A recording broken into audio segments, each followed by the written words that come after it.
Here we are starting with the single arm chest press, and for an extra core burn as well as glutes, I decided to do the exercise up in a glute bridge. That also gives me more range of motion without a bench while I'm doing the chest press.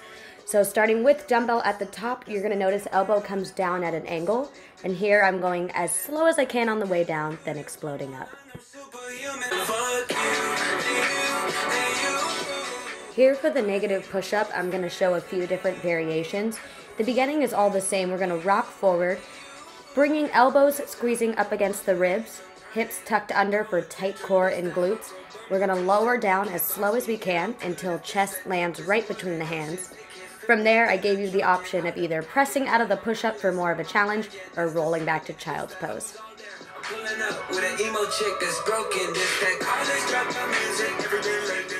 Here we have the single arm row, and I like to call this the underhand single arm row because the palm is facing forward.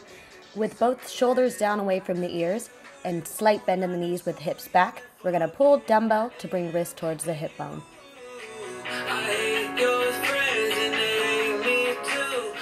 This next single arm row I like to call the overhand row or wide row. And here we're going to be mimicking the same version of the motion we have done for our last row. Now we're just pulling that elbow a little bit wider.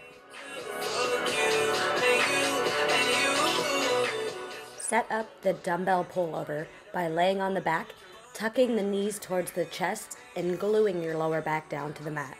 With a slight bend in the elbows, we're going to raise the dumbbell overhead, not letting it tap the ground, and while keeping core engaged. Then with shoulders down away from the ears, we're going to pull dumbbell back above the chest.